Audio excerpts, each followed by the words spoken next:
With broom in hand, Clover Moore is a familiar sight in the Harris Homes community. He's unstoppable, unmovable. Barbara Merchant has seen it from the beginning when Moore moved into the public housing subdivision more than 20 years ago with his dustpan, trash can, and message. Every day, whenever he out, I sees him early in the morning or late in the evening. A stroke in 1995 left Moore in a wheelchair, but that doesn't slow him down. Ask him why he does it, and he'll give you a simple answer. Inspiration from God. I think God is using me to do things here.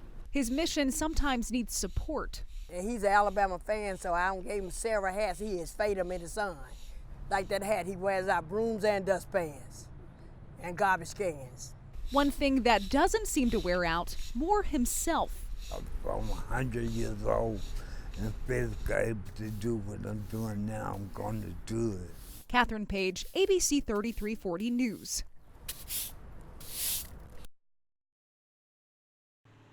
Just before classes start, when students arrive at Pelham Bridge Elementary, they are greeted by some special visitors.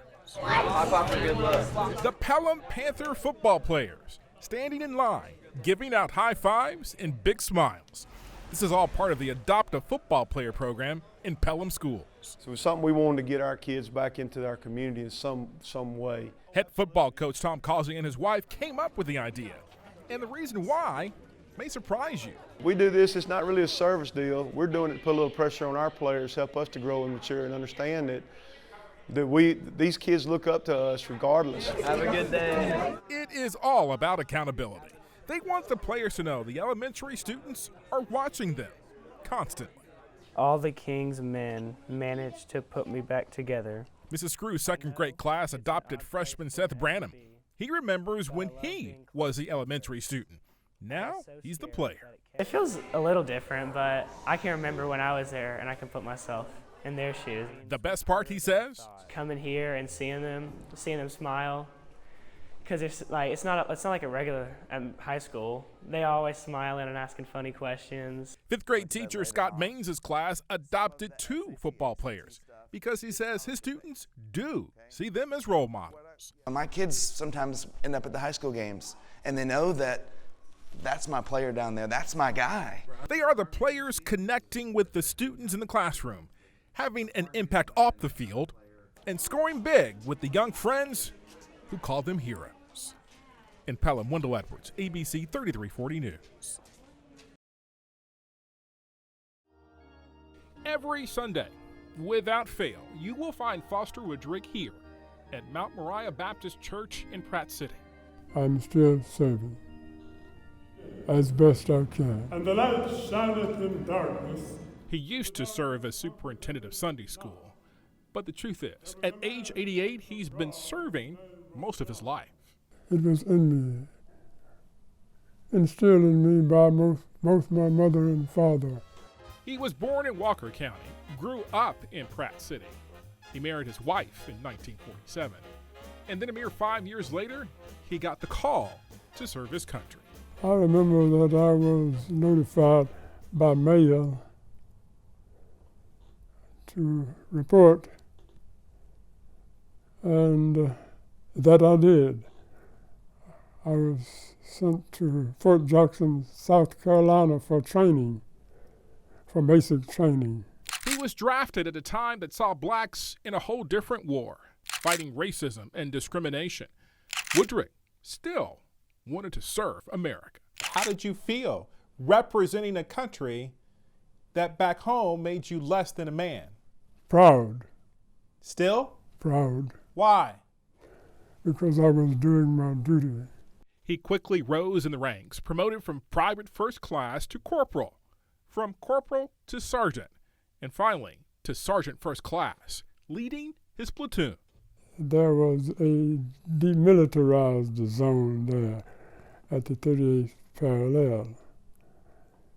We pulled combat patrols and reconnaissance patrols during that time. I was scared, yes, but I was also resolute in that I was doing my duty. He served on the front lines, and he saw it all. He saw death and injury. Even now, decades later, he still remembers. Most of these patrols were at night. And from time to time, there were skirmishes with the enemy, North Korean. His tour of duty lasted 16 months, and then he came home, back to Birmingham, a city at the center of the civil rights movement. He had led a platoon against the Korean enemy, but at home, he couldn't drink from a white water fountain or sit at the front of a city bus. You were called racial slurs. I recall, I do. How did you respond to that? A smart remark, a stinging rejoinder at times, nothing at times. He endured the discrimination, knowing he had only one choice.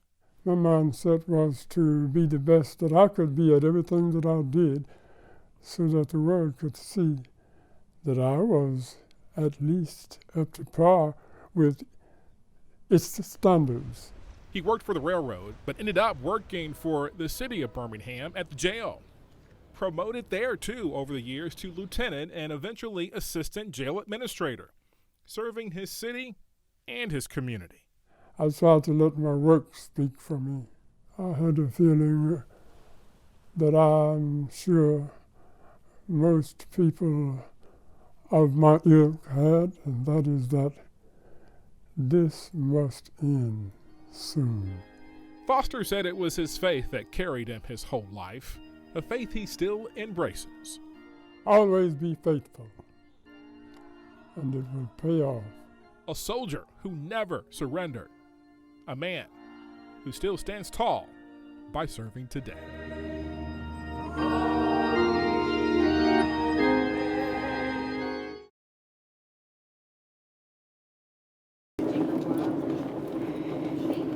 Bob Strickland is a fixture at Montevallo Elementary School. The students and staff call him Mr. Bob. Oh, you got another one? Oh, me. Tooth Fairy's gonna be good to you. He's known for cleaning up all the messes, but he'll tell you himself. I'm just a servant. That's all I am. Part of that servant leadership becomes evident every Friday morning. Before school starts, Mr. Bob delivers a handwritten devotional. These are some he's written before. God gives me from devotionals from one word, one sentence. He turns that one sentence into 2 pages, and he puts those devotionals on the desk of teachers who ask for them. He started passing them out 4 years ago. It's grown from word of mouth, I guess. His list now includes 45 teachers and staff members. Mr. Bob says this process starts every Sunday night, and he writes only by inspiration, whatever God has put on his heart. Principal Dr. Allison Campbell says his devotionals seem to always say just the right thing. I can't tell you the number of times the particular devotion on Friday morning has been exactly what I needed to hear. He is unwavering in his faith and his purpose. It just humbles me to be a servant of an almighty God. If I can just brighten one of them's day by, telling them God loves you, that makes my day. Mr. Bob says he will keep writing his weekly devotionals as long as he's working here, or until God shows him another way to serve. In Montevallo, Wendell Edwards, ABC 3340 News. What are you being told right now? I can tell you, Chris, that deputy was injured and had to be rushed to a hospital. Now getting our first look at the cruiser that deputy was in as they work to get it right now on to a record to be taken from this scene. This interstate was shut down for the better part of an hour as police rushed to the scene when they got that call shortly after 8 o'clock this evening. They had no trouble finding the cruiser, but what they couldn't find was the deputy. It appears that he or she had wandered off. We don't know if they were thrown from the car in the wreck or had gotten out afterwards and tried to get away. But nevertheless, we did see paramedics rushing and treating that deputy on the scene a couple hundred yards away from where that cruiser was lying. He or she was rushed with a police escort to the nearby hospital. I'm told from police that were on the scene that the deputy was going in and out of consciousness. Beyond that, we don't know the severity of the injury. Certainly the thoughts and prayers of everyone here are with that deputy right now, who is at a local hospital being treated. I can tell you also that both lanes of this interstate were shut down for a significant portion of time. Right now, however, we do have the far right lanes of both sides of the interstate are open. There is still some backups, as you might imagine, that we are seeing on this road and are going to be for a while. Crews have been out here. This area in the median is dense with brush, and in the middle of the night they are still going through trying to find any piece of evidence that may help them answer a question we still don't know, which is exactly what caused this accident. Live here on I-20 in Leeds, Stephen Quinn, ABC 3340 News. Recess at Meadowview Elementary School gives students a lot of choices. But when it comes to who to play with, look what happens on the buddy bench. The concept is simple. If you need a friend, have a seat on the bench. When they go sit on the buddy bench, that it is kind of showing other kids that they may need a friend right now. Not that they don't have friends. The PTO had 2 benches installed last fall, one on each playground. Why the buddy bench? At that age, they need something a little bit more tangible as opposed to just, okay, be kind and be a good human being and be a good friend. So we thought the buddy bench is a great way of a physical thing that they could see. Teachers and counselors then created curriculum to build on the concept of friendship. Each month, they offer a buddy tip. For example, like helping a friend when that friend is in need. We saw the students use the buddy bench at recess, and they told us it works. I'll come over and maybe someone will want to play what I want to play. If I don't really have no one to play with, so I come over here, and if someone see me, we can play with each other. It is teaching students how to treat each other. The PTO and teachers say the bigger picture here is just they're laying the groundwork for kindness, because on any given day, we could all use a friend. We need to be kind to each other. We're all human beings, and it starts at an early age, kind of growing that idea. And having a buddy bench serves as a great start. In Alabaster, Wendell Edwards, ABC 3340 News. At Jefferson Davis High School, when Justin Heidemann walks the hallways, sarcasm, teasing, or sits in class taking notes, he does it without much fanfare. But when this 17-year-old takes his position leading the Jefferson Davis Marching Vols, he is front and center. But you really can't help but see color. Yeah, you really can't help but see color. I know everybody that's not here with us on a daily basis, he stands out to them automatically. He's the first thing that they see. That's right. He is a white student leading a predominantly black band. Not only is he a drum major, he is the head drum major.